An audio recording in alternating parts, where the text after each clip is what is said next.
क्या बात है। जी हाँ, आप ही के इस पसंदीदा कार्यक्रम में आपका स्वागत और कुमार राजेश का प्रणाम। अमेरिका सहित पश्चिम के देश आज धन, संपत्ति और विज्ञान की पराकाष्ठा माने जाते हैं, पर सबसे ज्यादा शादियां भी वहीं टूटती हैं। हमारे देश में ताकतवर केंद्रीय मंत्री रह चुके एक व्यक्ति, जो कि एक नामी राजघराने के दामाद भी थे, उनकी बेटी और बहू दोनों ने महीने भर के भीतर ही आत्महत्या कर ली थी। अर्थात धन, पद और प्रभुत्व सुख की गारंटी नहीं है, पर सुख सबको चाहिए।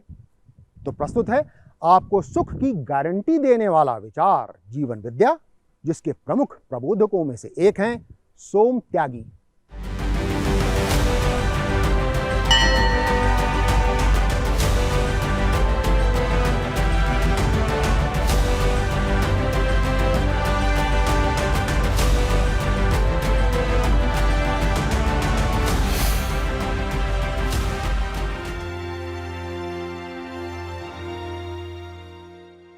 स्वयं निरंतर सुख के साथ जीते हुए और बीते 25 वर्षों से जीवन विद्या के माध्यम से लोगों को तृप्तिपूर्वक, समाधान सहित निरंतर सुख के साथ जीने की राह दिखाते सोम त्यागी का जन्म पश्चिमी उत्तर प्रदेश के एक किसान परिवार में 31 जनवरी 1968 को हापुड़ के पास धनौरा गांव में हुआ।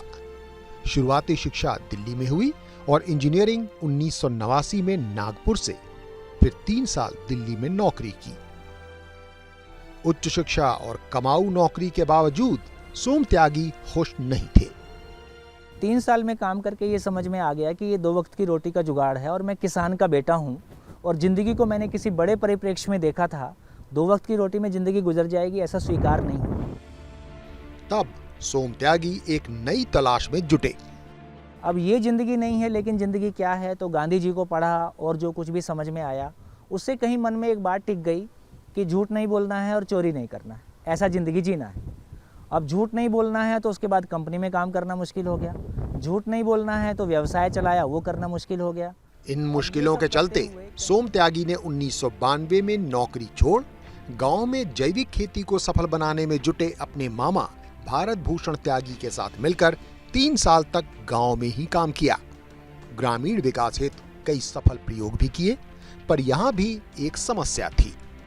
3 साल रूरल डेवलपमेंट के लिए काम किया तो धीरे से समझ में आया कि प्रॉब्लम मानसिक स्तर की है। परिवार तब टूटे हैं जब परिवारों में पैसा आया, संस्थाएं तब टूटी जब संस्थाओं में पैसा आया, और ये मानसिक समस्या को हैंडल करने का कोई व्यवस्था दिख नहीं रहा है।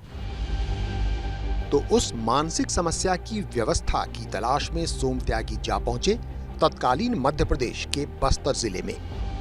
मैं 95 में अपने 2.5 साल के बच्चे को लेके बस्तर शिफ्ट हो गया और देखिए सुखद संयोग ऐसा बना, मैं तो आदरणीय नागराज जी की तलाश में वहाँ नहीं गया था, लेकिन जिस ग्रुप में मैं गया, गायत्री परिवार के जिस ग्रुप में मैं गया, उसी ग्रुप में आदरणीय नागराज जी ने आना शुरू किया। अमरकंटक के अग्रहार नागराज जी से मुलाकात और बस्तर के गांव में हुए कुछ कड़वे अनुभवों के बाद जीवन को समझने के रास्ते खुलने लगे। पैसे से विकास नहीं होता है, आदमी की मानसिकता में विकास होता है, और ये विकास शिक्षा से होने की ज़रूरत है। और आदरणीय नागराज जी के माध्यम से और डॉक्टर सत्या जी के माध्यम से वो शिविर में हमको ये बात ध्यान में आ गई कि शिक्षा पूर्वक मानव में विकास हो सकता है। मानव में शिक्षा पूर्वक आचरण ज्ञान प्रतिष्ठित करने के लक्ष्य से जनवरी 2001 में नवगठित छत्तीसगढ़ की राजधानी रायपुर में अभ्युदय संस्थान की शुरुआत हुई। तब से आज तक सोम त्यागी छत्तीसगढ़, दिल्ली और महाराष्ट्र सहित देश के कई राज्यों में शिक्षा के माध्यम से जीवन विद्या रूपी अमृत वितरण में जुटे हैं। इस बीच 2007 में उनके एक शिविर में बतौर आरटीआई एक्टिविस्ट मनीष सिसोदिया जीवन विद्या का स्वाद चख चुके थे। आगे संयोग रहा कि दिल्ली में आप सरकार आ गई और छत्तीसगढ़ में हमने काम किया तो उस समय भाजपा सरकार थी, महाराष्ट्र में हमने काम किया तो उस समय कांग्रेस की सरकार थी, और साउथ में काम करते हैं तो हमको पता ही नहीं चलता है कौन कौन सी सरकारें होती हैं। इनमें से दिल्ली के स्कूलों में जीवन विद्या को हैप्पीनेस करिकुलम के रूप में पढ़ाया जा रहा है। इस सिलसिले में 2016 में दिल्ली के त्यागराज स्टेडियम में 3 दिन के 6 शिविरों में सोम त्यागी ने दिल्ली के करीब 20,000 शिक्षकों को जीवन विद्या से परिचय कराया। जीवन विद्या के किसी भी अन्य प्रबोधक की भांति सोम त्यागी ने भी अपनी सेवाओं के लिए दिल्ली सरकार से एक भी पैसे नहीं लिए थे। वे गोपालन और कृषि उत्पादों से अपने परिवार का जीवन यापन करते हैं। मैं रायपुर में रहता हूँ, है ना। 10 एकड़ ज़मीन हमारे पास है, उसमें 30-32 गाय हैं, फ्रूट प्लांट्स हैं करीब 800-900, और मेरा परिवार वहाँ रहता है। सोम त्यागी अब तक देश भर में 300 से अधिक 7-8 दिनों वाले जीवन विद्या शिविर प्रबोधित कर चुके हैं।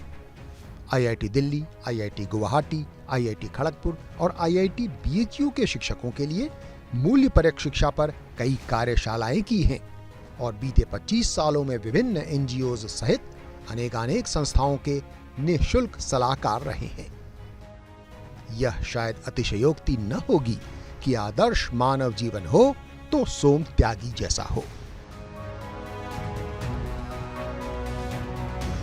कहने को लोग कटाक्ष के तौर पर कहते हैं कि मेरे हाथ में कोई जादू की छड़ी थोड़ा ही है, पर जीवन विद्या सचमुच वो जादू की छड़ी है जो आपको निरंतर सुख की गारंटी देती है।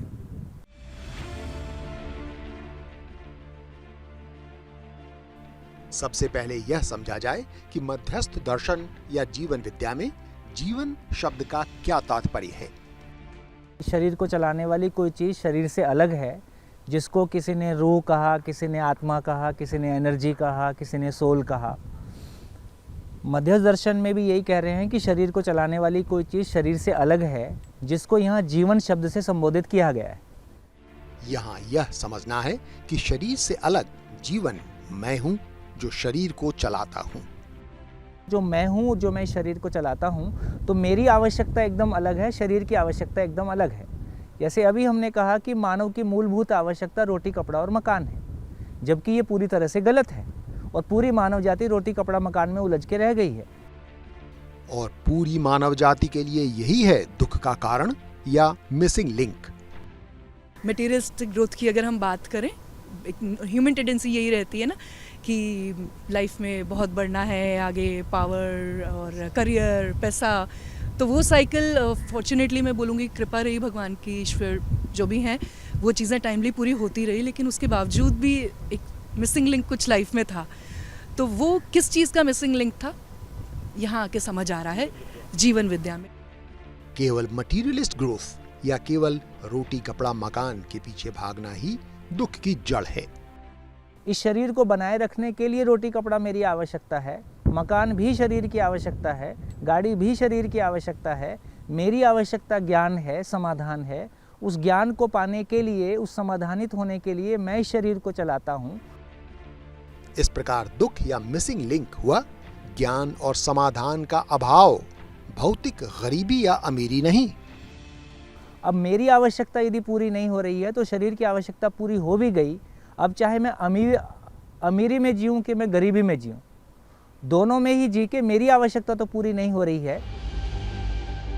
यही कारण है कि एक ओर विदर्भ का किसान अपनी झोपड़ी में आत्महत्या करता है, तो दूसरी ओर दिल्ली में एक कैबिनेट मंत्री की बहू बेटी 5 स्टार होटल में। दोनों के दुख के कारण एक ही है, ज्ञान और समाधान की कमी। सुख दुख मेरी स्टेट ऑफ माइंड है। सुख दुख बाहरी घटनाओं के साथ नहीं है, परिस्थिति के साथ नहीं है। उस परिस्थिति को मैं कैसे लेता हूँ, उसका सॉल्यूशन मेरे पास कैसा है, इसका नाम सुख है। तो सुख बेसिकली एक स्टेट ऑफ माइंड है। जब मैं समाधान के साथ होता हूँ, इसका नाम सुख है। जब मैं समाधान के साथ नहीं होता हूँ, इसका नाम दुख है। जब समस्याएं रहती हैं, जब समस्याएं रहती तो समाधान बराबर सुख, समस्या बराबर दुख। आम भाषा में जीवन विद्या में ज्ञान के 4 प्रकार हैं। पहला जीवन ज्ञान, दूसरा अस्तित्व दर्शन ज्ञान, जिसमें पशु पक्षी, पेड़ पौधे, जल मिट्टी और मानव सहित पूरे अस्तित्व का विश्लेषण होता है। तीसरा मानवीयतापूर्ण आचरण ज्ञान, जिसमें रिश्तों के निर्वाह, मूल्य, चरित्र और नीति की बात होती है। और चौथा विधि विधान। इस सह अस्तित्व मूलक मध्यस्थ दर्शन में हर मानव में सुख की चाहत समान है। धरती के सभी लोग किसी भी काल में, किसी भी देश में सुख की निरंतरता को ही चाहते हैं। एक क्षण के लिए अपमान, दुख, गरीबी हमको स्वीकार नहीं है। और इसी सार्वभौमिक सत्य से जुड़ी है सुख की गारंटी। बाय नेचर प्रकृति से सभी मानव में सुख की निरंतरता की चाहत है। यदि सभी मानव में कोई चीज की चाहत है तो उसके पूरा होने की गारंटी प्रकृति में है। इस विश्वास के साथ कि मैं शरीर नहीं जीवन हूं और मैं ही शरीर को चलाता हूं, अगर हम मानव सहित पूरी प्रकृति के सह अस्तित्व को स्वीकार करते हुए तृप्तिपूर्वक समाधान सहित जीना सीख लें तो हमारी सुख की निरंतरता बनी रहेगी। यही है जीवन विद्या से सुख की गारंटी। जब इतना प्रभावशाली है यह विचार जीवन विद्या, तो कितना अद्भुत होगा इसके प्रणेता अग्रहार नागराज जी का व्यक्तित्व। तो आइए एक नजर दौड़ाते हैं अमरकंटक के नागराज जी की जीवन यात्रा पर। जीवन विद्या या मध्यस्थ दर्शन के प्रणेता अग्रहार नागराज जी का जन्म 14 जनवरी 1920 में कर्नाटक के हासन जिले में एक वेद मूर्ति परिवार में हुआ। उनके नाना का परिवार शंकराचार्य को तैयार करने वाला था। ऐसे में वेद पारंगत परिवारों के बावजूद उन्हें अपने प्रश्नों के उत्तर न मिलते थे, जैसे बंधन और मुक्ति का क्या कारण है। नागराज जी के गुरु ने उन्हें इस समस्या का उपाय सुझाया। श्रृंगेरी पीठ के शंकराचार्य चंद्रशेखर भारती जी के आदेश से आदरणीय नागराज जी को ये आदेश मिला कि समाधि में सारे प्रश्नों का उत्तर होता है, और समाधि में वो अपने प्रश्नों के उत्तर पाने के लिए अमरकंटक साधना के लिए 1 जनवरी 1950 को पहुंचे। अपने सवालों के उत्तर पाने नागराज जी ने अमरकंटक में करीब 20 साल तक साधना की और 1968 में समाधि को प्राप्त हुए। समाधि में भी उत्तर न मिलने पर उन्होंने पतंजलि योग सूत्र की संयम विधि को अपनाया और तब मिले उनके सभी प्रश्नों के उत्तर। और उन्होंने संयम किया, जिसके फलस्वरूप उनको पूरी सृष्टि, जैसे हम फिल्म देखते हैं, उनके मन में प्रश्न उभरता गया और पूरी सृष्टि फिल्म की तरह से उनके सामने आती रही और पूरी सृष्टि का उन्होंने डायरेक्टली प्रकृति से अध्ययन किया। इसको हम समाधि संयम से प्राप्त दर्शन के रूप में, मध्यस्थ दर्शन के रूप में जानते हैं। अग्रहार नागराज जी से मिलने और प्रभावित होने वाले अनेकानेक लोगों में doctor Homi Jahangir Bhabha, justice M.N. Venkatachaliah, APJ Abdul Kalam, K.S. Sudarshan और दिल्ली IIT के कई प्रोफेसर शामिल हैं। 96 साल की उम्र पूरी कर नागराज जी ने 2016 में अमरकंटक में ही अपना पार्थिव शरीर छोड़ा और साथ ही पूरी मानवता के लिए छोड़ गए मध्यस्थ दर्शन या जीवन विद्या जैसी अमूल्य निधि। अग्रहार नागराज जी द्वारा प्रस्तावित सह अस्तित्वमूलक मध्यस्थ दर्शन को जन जन तक पहुंचाने के लिए जीवन विद्या शिविर की शुरुआत हुई थी करीब 3 दशक पूर्व। हाल के दिनों में इसके लोकव्यापीकरण में काफी तेजी आई है। अग्रहार नागराज जी के मध्यस्थ दर्शन या जीवन विद्या को जन जन तक पहुंचाने का काम शिविरों के माध्यम से शुरू हुआ करीब 30 साल पहले। 90 के आसपास IIT दिल्ली के कुछ लोग प्रोफेसर नागराज जी के संपर्क में आए और आदरणीय सत्या जी, यशपाल सत्या जी पहले व्यक्ति थे जो IIT में प्रोफेसर थे और जिन्होंने आदरणीय नागराज जी जब इसको बोलते थे तो दर्शन के फॉर्म में बोलते थे। आदरणीय सत्या जी ने इसको 7 दिन के जीवन विद्या शिविर के रूप में कहना शुरू किया। तो ये शिविर 1993 के आसपास इस विधि से होने शुरू हुए और फिर चलते चलते इनमें काफ़ी विस्तार हुआ। उसमें हमारे सोम भाई हैं, गणेश बागड़िया जी हैं और साथियों ने इसमें थोड़ा थोड़ा विकास किया और ये चलते चलते आज इस स्वरूप में आ गए। तो इसमें परिचय शिविर होते हैं जो सप्ताह भर के होते हैं, फिर उसके बाद अध्ययन शिविर होते हैं जो कि 10 दिन से लेके 6-6 महीने तक लगातार चलने वाले भी होते हैं। ये जीवन विद्या शिविर अब काफी लोकप्रिय हो रहे हैं। पहले मैंने एक शिविर कर लिया है, अभी परिचय शिविर कर लिया है, अभी आगे अध्ययन के लिए इसमें जुड़ा हूँ। ये कार्यक्रम जो जीवन विद्या है स्वयं सुधार कार्यक्रम है और इसकी ज़रूरत समाज को है। बड़ी स्पष्टता आ रही है विषयों में और उसके साथ साथ में जब सृष्टि के साथ में जब अपने आप को कनेक्ट पाते हैं तो खुशी तो साथ साथ मिलनी है। अभी तक अपने में स्थिरता फील होती है, परिवार में काफ़ी रिलैक्स तरीके से जी पाना हो रहा है। देश भर में आयोजित ये जीवन विद्या शिविर अब हिंदी और अंग्रेजी के अलावा मराठी, गुजराती, कन्नड़, तमिल और तेलुगु में भी होने लगे हैं। इनके लिए भवन समाज के सहयोग से मिल जाते हैं और शिविरार्थी अपने भोजन का खर्च स्वयं वहन करते हैं, जबकि सभी प्रबोधक गण अपनी सेवाएं उपकार विधि से निःशुल्क देते हैं। सबकी अपने अपने व्यवसाय हैं, है ना। तो कुछ जैसे मेरे खेती भी करता हूँ, मेरे पास कुछ ज़मीन है, रुड़की में कुछ ज़मीन है, कुछ रायपुर में थी, तो वहाँ पे हम लोग खेती करते थे, कुछ घर के अंदर हम उत्पादन बनाते थे। इस प्रकार जीवन विद्या शिविरों का यह अभियान समाधानित हुए परिवारों के परस्पर सहयोग से फल फूल रहा है, लोगों को तृप्तिपूर्वक समाधान सहित निरंतर सुख में जीने की राह दिखाते हुए। फिलहाल वक्त हो चला है एक छोटे से ब्रेक का, लेकिन ब्रेक के बाद आपको बताएंगे जीवन विद्या के इस केंद्र के बारे में, जो इस अद्भुत विचार के प्रचार प्रसार के प्रयास में देश भर में एक मिसाल है।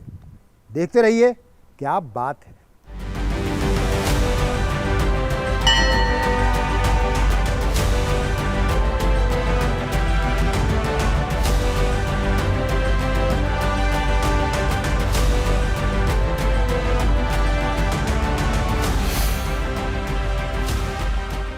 ब्रेक के बाद आपका स्वागत है। अगर कहीं कोई अपराध होता है, जैसे बलात्कार जैसा जघन्य अमानवीय कृत्य भी, तो दोष मूलतः शिक्षा का है। गिरफ्तारी उस बलात्कारी की जरूर हो, पर जवाब तलब उन स्कूल और कॉलेज के प्रधानाध्यापकों को भी करना चाहिए जहां से उस अपराधी ने पढ़ाई की हो। उधर जीवन विद्या पर आधारित शिक्षा से समाज भयमुक्त और अपराध मुक्त हो सकता है। कल तक हमारे पास मोबाइल नहीं था, लेकिन आज हमने खोज लिया। तो आज कल तक हम बैलगाड़ी से चलते थे, आज हमने कार बना ली। यदि बैलगाड़ी इतिहास हो सकता है तो सास बहू के झगड़े भी इतिहास हो सकते हैं, ये परिवार के बंटवारे भी इतिहास हो सकते हैं, समाज का तमाम अपराध भी इतिहास हो सकता है। केवल इतना ही हुआ कि अभी तक हमारी मानव का अध्ययन नहीं है, मानव की समझ नहीं है। पर समाज को अपराध मुक्त करने के लिए मानव की समझ कैसे हो? मानव के अध्ययन को क्लासरूम में लाया जा सकता है। यदि फिजिक्स, केमिस्ट्री और एटम और बायोलॉजी को और इंजीनियरिंग और मेडिकल को क्लासरूम में पढ़ाया जा सकता है और एक शानदार इंजीनियर प्रोड्यूस किया जा सकता है, तो जिंदगी को भी क्लासरूम में लाया जा सकता है और एक शानदार जिंदगी प्रोड्यूस किया जा सकता है। शानदार मानव बन सकता है। शानदार मानव बन सकता है। ये शानदार मानव शानदार पिता होगा, शानदार पति होगा, ये शानदार जिंदगी जीने की जगह होगी। तो एक परिवार को हम खुशहाल परिवार के रूप में देख सकते हैं। स्वाभाविक है कि ऐसे शानदार पिता, शानदार पति और खुशहाल परिवारों के बीच किसी भी अपराध की कोई जगह नहीं होगी। समाज भय मुक्त जिएगा। इसके लिए आवश्यक शिक्षा की प्रमुख विशेषताएं होंगी लाभोन्मादी अर्थशास्त्र की जगह आवर्तनशील अर्थशास्त्र, अर्थात लाभ के पागलपन की बजाय प्रकृति की परस्परता और पूरकता पर आधारित अर्थशास्त्र, कामोन्मादी मनोविज्ञान की जगह संचेतनावादी मनोविज्ञान, अर्थात शरीर के सुख की अनदेखी किए बिना मन के सुख की प्राथमिकता, और भोगोन्मादी समाजशास्त्र की जगह व्यवहारवादी समाजशास्त्र, अर्थात धन, बल और पद की अंधी दौड़ की बजाय सह-अस्तित्व और सहयोग का व्यवहार। जिस तरह से हम जड़ संसार को तर्कपूर्वक समझ पाए और मात्र पिछले 200 साल में सुविधाओं का अंबार लगा पाए, उसी प्रकार मध्यस्थ दर्शन के माध्यम से ये भी संभव हो गया कि चैतन्य संसार को, मानव और मानवीय संबंधों को, समाज और राष्ट्रीय अंतर्राष्ट्रीय संबंधों को क्लासरूम में समझा जा सकता है। इससे व्यक्ति समाधान युक्त, परिवार अभाव मुक्त, समाज अपराध मुक्त और भय मुक्त और प्रकृति के साथ सह अस्तित्व बन सकता है। यही बात नागराज जी की इस सटीक उक्ति में स्पष्ट होती है। हम शिक्षा पूर्वक मानव में ज्ञान प्रतिष्ठा नहीं कर पाए, इसलिए पत्थर में प्राण प्रतिष्ठा करना पड़ा। यदि शिक्षा पूर्वक मानव में ज्ञान प्रतिष्ठा हो पाएगी तो मंदिर, मस्जिद, गुरुद्वारे, विद्यालय हो जाएंगे। उसका काम ही मानव बनाना है, इंसानियत को देना है। लेकिन यदि शिक्षा पूर्वक मानव में ज्ञान प्रतिष्ठा नहीं हो पाई तो विद्यालय भी सांप्रदायिक हो जाएंगे, जैसा कि हमको वातावरण में दिखाई देता है।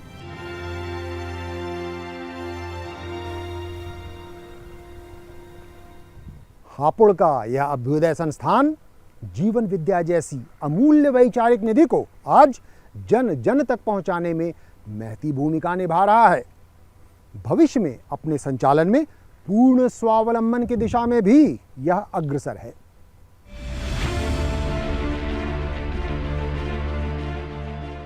हापुड़ के पास सोम त्यागी के पैतृक गांव धनौरा से उनके भाई संजीव साल 2007 में उनसे मिलने रायपुर गए, क्योंकि सोम त्यागी 1995 में ही अपने गांव से वहां जा बसे थे।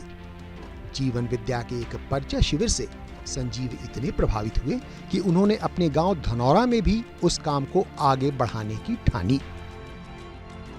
ऐसा मन में आया कि ना एक छोटा सा हॉल बना लेते हैं और उस हॉल में कभी जब भी भैया आएंगे यहाँ रायपुर से तो वहाँ पे हम छोटी कोई गोष्ठी करेंगे।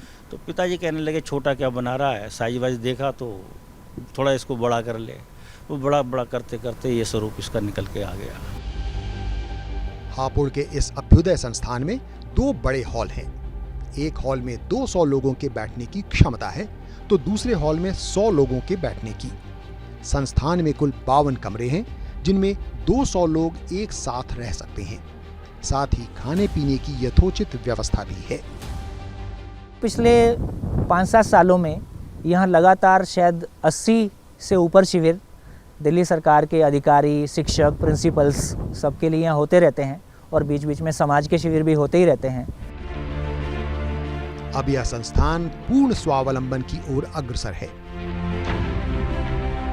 तो हमने इस संस्थान को बिल्कुल स्वावलंबन के तरीके से खड़ा करने का मन बनाया है। हम पिछले 6-7 साल से यहाँ पे पीली सरसों के तेल का उत्पादन और प्रोसेसिंग का काम कर रहे हैं। तो इस साल इसी शिविर में हमने पशु आहार का भी काम शुरू किया है।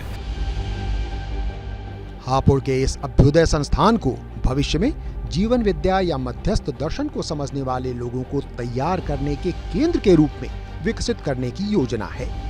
तैयारी है कि यहीं से वर्तमान शिक्षा में इस दर्शन पर आधारित आवश्यक परिवर्तन करने का देश और विश्व में एक बड़ा माहौल बने।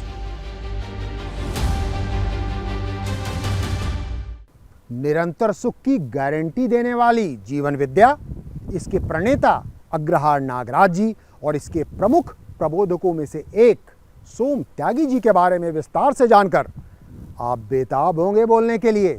क्या बात है! जी हाँ, यही हमारे कार्यक्रम का नाम, क्या बात है। हमें पूरी उम्मीद है कि इस कार्यक्रम का यह अंक आपको अवश्य पसंद आया होगा। ऐसे ही एक और रोचक व प्रेरणादायक अंक के साथ अगले सप्ताह हम पुनः उपस्थित होंगे। तब तक के लिए हमें अनुमति दीजिए। नमस्कार।